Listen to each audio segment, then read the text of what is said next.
All right, well, great. Again, welcome everyone, and thank you for joining us. My name is Tony Wilkin-Gibbart. I am Executive Director of Midwest Environmental Advocates, and I'm just so glad that government, public health, and environmental leaders and community members across the state are coming together to announce the launch of PFAS-Free Wisconsin, a campaign to urge local officials to immediately test all public water supplies in our state for a family of toxic chemical compounds known as per- and polyfluoroalkyl substances, or PFAS for short. And I'm joined by a few of those leaders today. I'm joined by Dr. Beth Neary, who is the co-president of the Wisconsin Environmental Health Network, State Representative Katrina Shanklin of the 71st Assembly District, and three local officials, Doug Oitziner of the Marinette City Council, Alder Syed Abbas, Madison City Council member, and Lee Donahue, who is a member of the Town of Campbell Board. I also want to recognize the many supporters and organizations that have come together to be part of this campaign. Freshwater Future, River Alliance of Wisconsin, Wisconsin Conservation Voters, Sierra Club, Physicians for Social Responsibility, Clean Wisconsin, the Wisconsin Guild of Midwives, Milwaukee Water Commons, Milwaukee Riverkeeper, and Citizens for a Clean Wausau. Thank you all for your advocacy and for working together with us at Midwest Environmental Advocates to amplify this call for PFAS testing of all public water supplies in Wisconsin. These chemicals that we're talking about today have been with us for decades. They've been used in manufacturing processes and consumer products, such as firefighting foam, nonstick cookware, water repellent clothing, stain-resistant carpets, and more.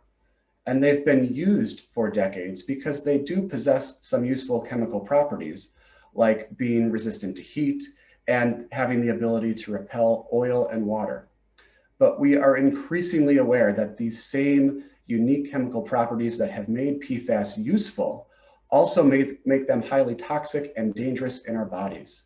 In recent years, PFAS contamination has been discovered in soil and groundwater in communities throughout our state, including Camp Douglas, Chilton City, Hudson, La Crosse, Madison, Marinette, Manitowoc, Middleton, Milwaukee, Rhinelander, Sparta, and Superior. PFAS contamination can come from a number of different sources, including manufacturing facilities where they are used, wastewater treatment plants, landfills, airports, and military bases where firefighting foams have been used. Given the growing number of known contaminated sites in our state and the threat to public health, many would think that public water utilities in Wisconsin are already testing for PFAS. But the truth is that most municipal water supplies in Wisconsin have not been tested. Only a small handful of Wisconsin communities, including Milwaukee, Madison, Marinette, Peshtigo, and Rhinelander, have conducted comprehensive PFAS testing. And because that number is so small in this respect, Wisconsin is lagging significantly behind other Great Lakes states, such as Michigan, Minnesota, Ohio, and Illinois, where PFAS testing is increasingly seen as an important means to protect public health. Well, the campaign we are introducing today is about the need for Wisconsin to act now to protect public health, and we can do that at the local level. While we support state-level efforts like the reintroduction of the CLEAR Act and DNR's administrative rulemaking processes, the reality is that it will likely be months or even years before statewide requirements are in place. But in the meantime, community members across the state who are concerned about PFAS in their local drinking water supplies can take action today. And that's why we've created a new website, pfasfree.org, that makes it easy to contact local utility operators and local officials to demand that they use their authority to conduct immediate testing. This campaign is about a group of leaders coming together, but it is about empowering community members across the state because they can take meaningful action today to protect their families and their communities. So in a moment, I will invite Dr. Beth Neary to provide some perspective on the health risks associated with PFAS exposure. But before I do so, I just want to let members of the media know that you can ask questions throughout the program in the question box, and that we will address those at the end of the program. And so with that, I'm very pleased to turn the floor over to Dr. Beth Neary. Thank you.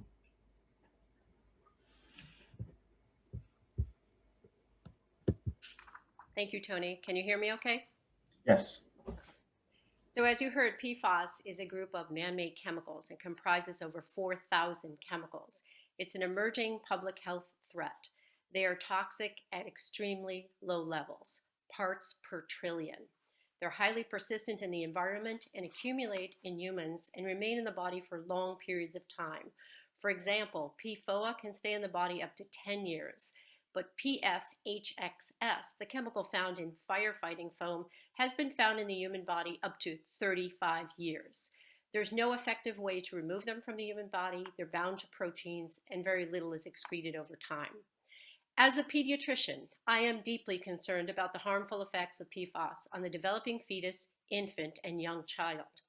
Children, infants, and the developing fetus are at far greater health risk because they drink more water in proportion to their weight, their brains and organs are developing rapidly, and they have a longer life to accumulate this toxin. PFAS is found in 95% of Americans' blood. It's found in breast milk. And if we think about an infant, their sole source of nutrition during the first 6 months of their life is either breast milk or formula, which could be made with contaminated water. So the impact, again, is far greater in infants. Studies in humans have shown the following effects. It interferes with the body's natural hormones. It can increase cholesterol levels. It affects the immune system, and in fact, some studies have shown decreased immune response to vaccines as a result of PFAS. It can increase some specific cancers. In fact, the C8 study, that was an early epidemiological study of 69,000 people, found evidence suggestive of associations to PFOA to 6 diseases: elevated cholesterol, ulcerative colitis, thyroid toxicity, testicular and kidney cancer, preeclampsia, and elevated blood pressure during pregnancy. In May 2016, the US EPA issued a drinking water advisory for both PFOA and PFAS at 70 parts per trillion. That's only 2 of the many chemicals. However, many authorities think that this level is too high to protect public health. And since 2016, 8 states have chosen lower levels based upon new studies and concern for the protection of the fetus and young child. In fact, Minnesota's new guidelines, our neighbor, is based upon PFAS levels in women of childbearing age and the placental and breast milk transfer to their offspring. Here's a quote from this study. It said, even short exposures during infancy have dramatic impacts on serum levels for many years. So to truly protect public health, the first step is to test, because we need to test, identify, and then work on the problem. Pretending there isn't a problem never makes the problem go away. In fact, remember Flint? They tried to hide their problem, and in the long run, they created a catastrophe. I don't want that to happen to our state.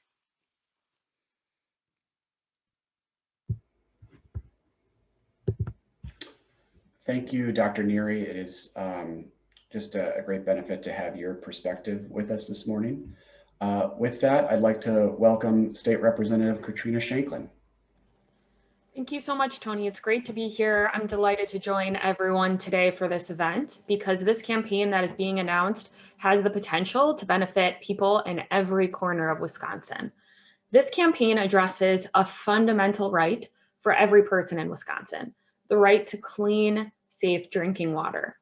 As Vice Chair of the Speaker's Task Force on Water Quality last session, I had the opportunity to hear from people all over the state during a series of valuable listening sessions. We overwhelmingly heard from people who want to know what's in their water, who worry about the existing drinking water contamination and how it can affect their health and their livelihoods, and who have demanded long-term solutions to our water quality issues.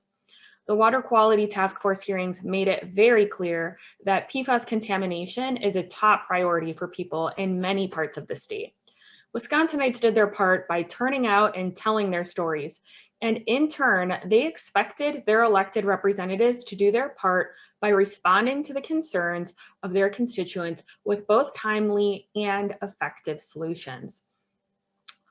Unfortunately, it hasn't played out like that in the legislature, especially when it comes to PFAS. Too many of my colleagues in the state legislature believe we ought to take a wait and see approach, but we can no longer afford to take a wait and see approach to PFAS in our drinking water. As public officials, we have a responsibility to be proactive in protecting the health of our constituents. The stakes are just too high to wait. Testing public water systems will give us critical information so we can target our resources to the communities that need help. Yes, there will be a cost, but the cost of inaction, the potential cost to the health of our families, our friends, and our neighbors far outweighs the cost of testing. We must make this a priority. I encourage you to contact your local officials to urge them to test for PFAS in your local drinking water supply. And I also want to encourage you to contact your state legislators. Let them know that you support Governor Evers' budget proposal, which includes $10 million annually for PFAS testing, and that you support the rulemaking process that the DNR has undertaken to regulate PFAS. It's past time for action. Everyone in Wisconsin deserves clean drinking water, and you can make a huge difference in making that happen by making your voice heard. Thank you so much. Thank you, Representative Shanklin. That is what today and this campaign is all about, having local Wisconsin community members have their voices heard on this issue in a way that is meaningful and can protect the health of their communities and their families. So with that, I want to turn the floor over to Doug Oitziner, who is a member, as I said earlier, of the Marinette City Council. Thank you, Tony, and good morning. My name is Doug Oitziner. I am a former mayor of the city of Marinette, and I am currently an alderman on its city council. I'm also a member of a local PFAS community group called Save Our Water, or SOH2O. For the Marinette and Peshtigo area, PFAS contamination is not a potential threat. It is a reality. We became aware of our PFAS contamination of our groundwater and private wells in 2017. And within a year, we learned it was also in our surface water and in our wastewater and in our biosolids that had been spread on agricultural fields for decades. We had become one of the largest PFAS contamination sites in America.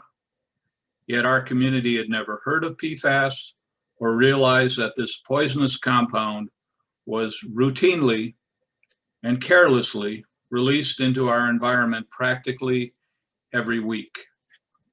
PFAS is 100% man-made, a 100% man-made compound. It doesn't exist in nature.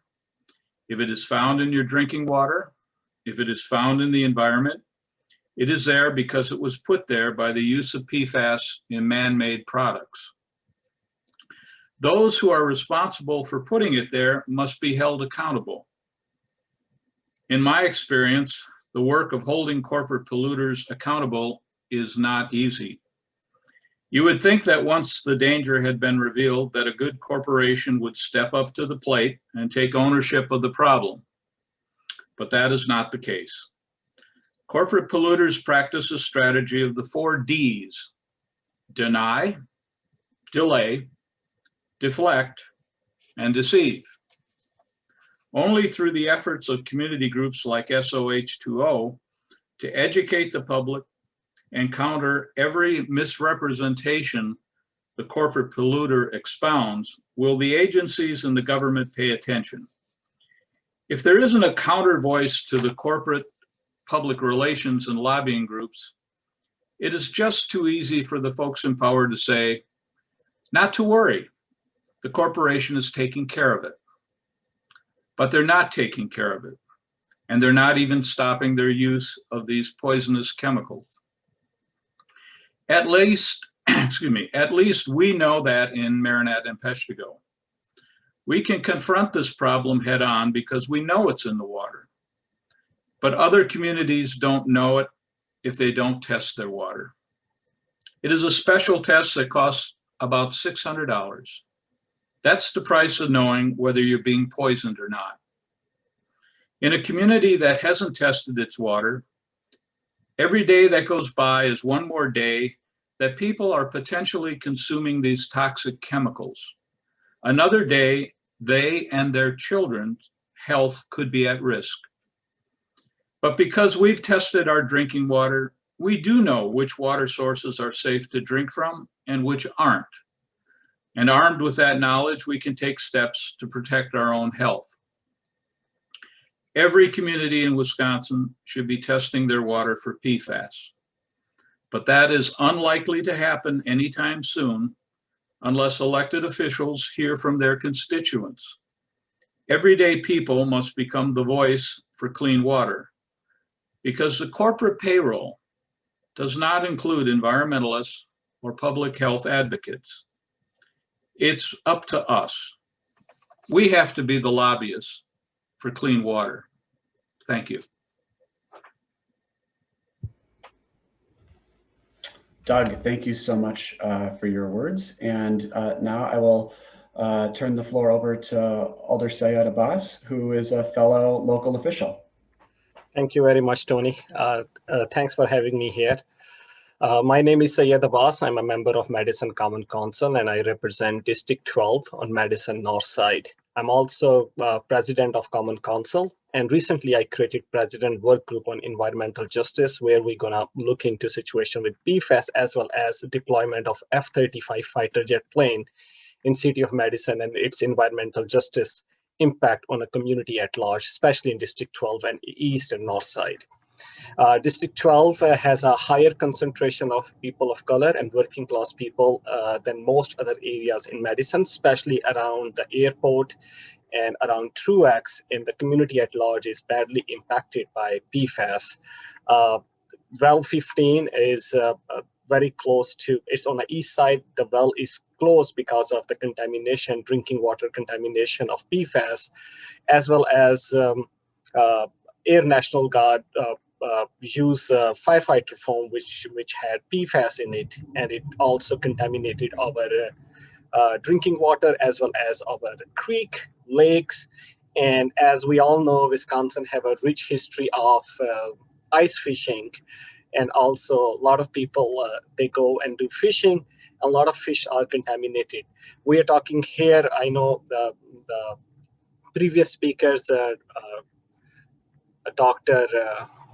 Just one sec, Dr. Beth, yes. Dr. Beth previously mentioned about the 70 part per trillion in drinking water, some numbers around you, just to give a prospect like what is happening in Madison. The creek, some of the creeks and numbers are in thousands, 28,000, 68,000 PFAS.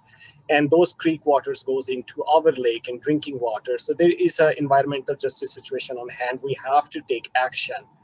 I cannot really emphasize enough what difference it will make for regular people to speak out and demand full transparency and action from elected officials.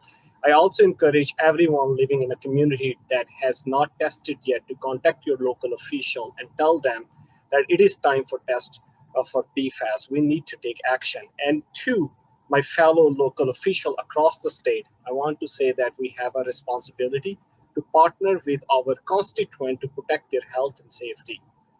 That starts with giving them full access to information, transparency, and also like PFAS testing that will help prevent unnecessary exposure to toxic chemicals. Every Wisconsinite deserves safe, clean drinking water. If there is a problem in a particular community, residents of that community deserve to know so they can work together to solve the problem. Thank you.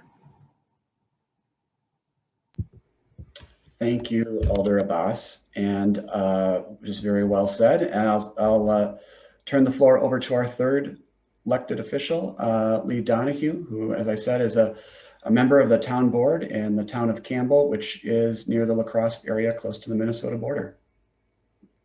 Hi, Tony. Thank you so much for inviting me today. My name is Lee Donahue, and I am a town supervisor in the town of Campbell. We are on a little island called French Island, which is nestled between the Black and Mississippi River. It is a mecca for recreational activity. I'm one of 4,000 residents that live here, and last October, we were totally devastated to discover that a La Crosse City well, which is co-located on the island, discovered levels of PFAS in that municipal well.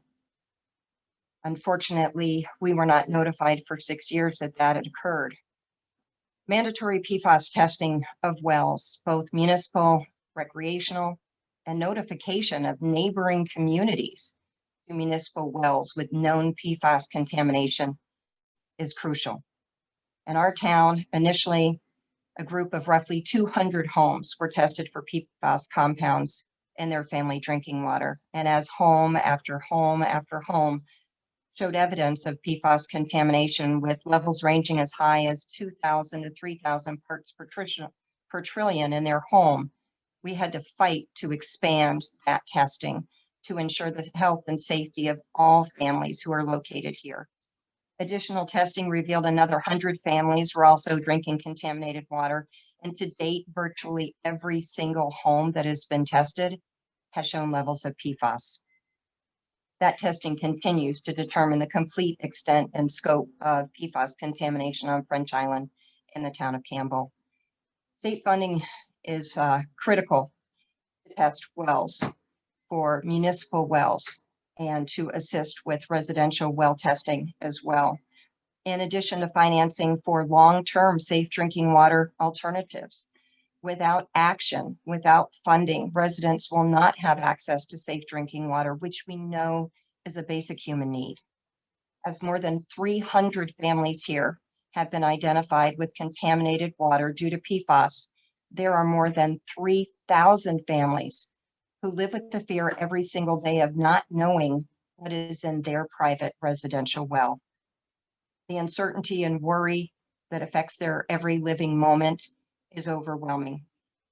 Research shows that the PFAS can lead to lifelong adverse health effects, as Dr. Neri mentioned earlier. And I cannot stress enough that the only way to know that your drinking water is safe is to test it. It is the only way you can protect your family from these toxic compounds. Research has not established a safe level of PFAS in drinking water. Europe is considering 2 parts per trillion, which is much lower than any nationwide state is looking at this point in time. Every resident, especially our vulnerable children, our pregnant mothers, our elderly, our immune compromised, every resident is entitled to safe drinking water free from toxic substances. And the more that our elected officials know about PFAS, the direct health effects on our families, the better equipped they're going to be able to take action. PFAS in drinking water in the state of Wisconsin is likely more prevalent than many Wisconsin residents realize. You need to share your concerns with your local officials. Thank you again.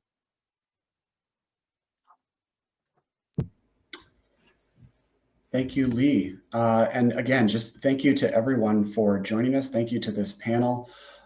This issue, this environmental issue, can seem overwhelming at times when we think about the health risks and the possible extent of PFAS in our environment. But when I see the just amazing local leaders who have made headway on the local level that are coming together, the many organizations that are part of this campaign, and knowing how many community members are going to be watching this and reading about this campaign and have the opportunity to take action that can protect their health and the health of their family, I am really, really encouraged. And so I want to thank everyone for being part of this event. And I want to encourage everyone who is watching this to become part of the campaign, to go to pfasfree.org, to use the tools that are there, take a few minutes, urge your local elected officials to take this simple step that is relatively inexpensive and that can give knowledge and potentially peace of mind with respect to this really, really critical environmental health issue. I appreciate that Alder Abbas explained just the disparate impact that PFAS contamination can have on communities of color and low-income communities, given where many of the sites of contamination are. And this is just a critical environmental justice issue in Wisconsin, and we do have the opportunity together to make important progress and headway. So we'll turn it over now to some of the questions that are being asked. And I'm so grateful to our expert panel because many have already been answered through the Q&A feature, but we'll probably just lift them up so that folks who don't have access to that can see the questions and answers. So there was a set of questions about the regulations around bottled water and whether bottled water is tested for PFAS. And Dr. Neary, if you're still with us, could you just kind of summarize your responses to those questions? Could you repeat that, please? I was looking at a text. Oh, sure. Sorry about that. So you through the question and answer feature, responded to some questions about bottled water and whether it is tested or regulated. Okay. And could you just provide some information on those questions? So there, because of the Safe Water Drinking Act, there's certain compounds that are regulated in drinking water, in bottled water. For example, lead. If you get bottled water, you know that your lead level will not be higher than 5. But PFAS isn't a regulated compound, so it's not tested in your bottled water. So bottled water is not safer because we don't know what's in it. Thank you. There was a set of questions about how much it costs to test municipal wells, and are there labs in Wisconsin that are analyzing these tests? I think Doug in his remarks pointed out that the cost per test is in the hundreds of dollars. So the cost to test an entire water system would depend on the size of that water system. But we are talking about numbers that are in the hundreds or low thousands per water utility, which is a relatively small amount of money to pay for this public health protection and for the knowledge that communities gain when local utilities are able to test. Go ahead. So in the city of Madison, the Madison Water Utility did test all of the municipal wells for actually 30 compounds, which is quite comprehensive. So if somebody really wanted to know the cost, they could reach out to Joe Grand from the Madison Water Utility and ask him how much that cost. Yeah, thank you. And the Department of Natural Resources has put forward protocols for testing of local water utilities. And so there is support from DNR for local utilities to take this step and to do so in a way that's consistent with their protocols and through labs that have been approved to test for PFAS of Wisconsin utilities. So Tony, just wanted to say that test for, about $600 now, that's for each sample, but it will cover quite a variety of PFAS compounds that they will test for. So the city of Marinette, for example, because we get our municipal water we get out of the Bay of Green Bay, we test the raw water before it goes through any system. We test it when it comes out of our system. I noticed there was a question, can you test it at the tap? Yep, you can test it coming out of your tap to see what you've got. And the DNR has a list of state certified labs that you can go to. There are quite a few labs that are certified for testing drinking water. There are fewer labs certified for testing wastewater, but that information is available online. And there's, I believe, at least 2 of those labs are actually in the state of Wisconsin. And you would be sent a kit with instructions for how to test your own water. Thank you. On the topic of cost, we have a question from Laura Schulte of the Milwaukee Journal Sentinel. One of the biggest PFAS measures in the budget is money for municipalities to test. Without those funds, how will municipalities pay for testing? So why don't we take that question? There are some related questions about the budget that we'll get to, but The amount of funding in the state budget for all local water utilities to test was $1 million. When you break that cost down, as we've been talking about per water utility, it is a small amount per utility to pay for this really critical public health protection. And so while we support the funding in the state budget and would like for it to go through and to be available for water utilities, the message that we are giving and that we are encouraging constituents around the state to give is even without that state funding, local water utilities should pay this small cost to provide peace of mind and to protect public health. This kind of expense is on the scale that is incidental to running a water utility. And so we are not talking about an amount of money that would be beyond the ability of local water utilities to fund. There's a question about whether this effort, this campaign is partisan in any way, and how we can make PFAS testing a bipartisan effort. How can the community, this is from Marcus at channel 20, or channel 19 in La Crosse, how can we make this a bipartisan effort? Doug, maybe you could take that portion of the question. How is this a bipartisan effort on the local level? And if not, how can it be? Well, we've always said that clean water is not a partisan issue. Doesn't matter if you're a Democrat or a Republican or a Libertarian, if you drink poisoned water, that's bad. In the last session, we worked with both a Democrat in the state Senate, Senator Dave Hansen, and we worked with a Republican in the state Assembly, Representative John Nygren. And while let's just say it's a little easier to get the ear of the Democratic representatives in the state legislature, Representative Nygren was responsive to our urging to work with Senator Hansen and come up with a compromise bill. And that did happen. Representative Nygren, though, happened to live in an expanded area of a contaminated plume. So he was well aware of what was going on in our area.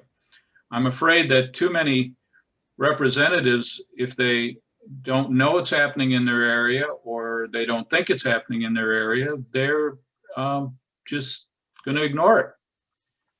So we had a compromise bill that actually got out of both the state assembly and the state Senate environmental committees, and it was killed on the floor. And I think Representative Shanklin could speak to that better than I can, but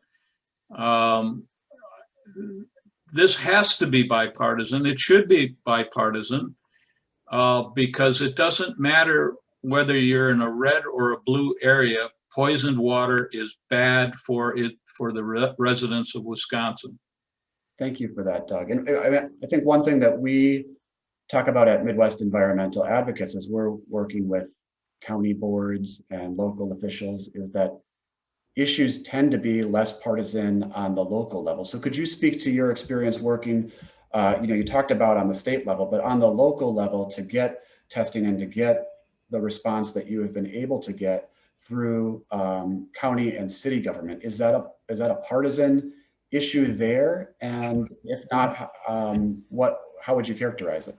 Well, local elected officials, whether they're on the county board or city council or village board or town board, we're not elected as we don't run as Democrats or Republicans. We run as a nonpartisan elected office.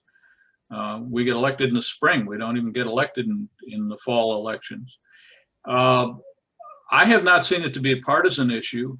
I have seen it to be more of an educational issue. Do the local elected officials understand the threat, understand what PFAS is, understand what actions they can take? In our case, the city of Marinette, we tested our municipal water system. We tested our municipal wastewater system on our own initiation when we saw our neighbors in the town of Peshtigo had poisoned wells.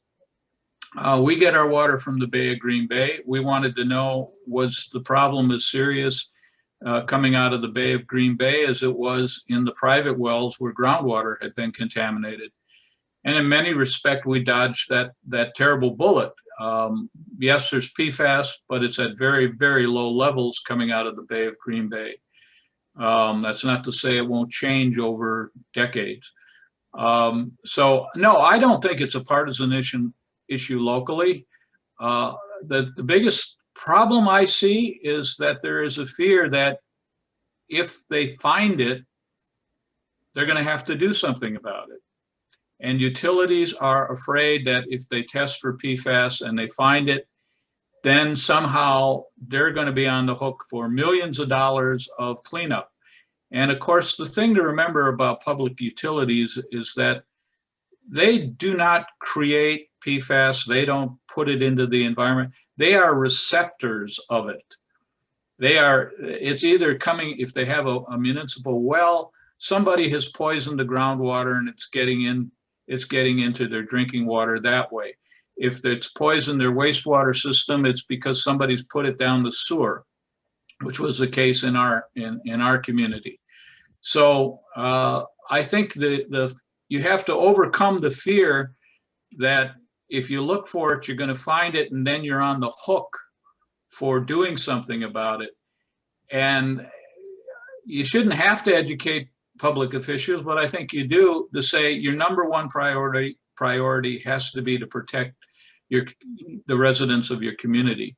And you can't be afraid to find out that something bad is happening. In fact, you should want to know if something bad is happening so you can take action.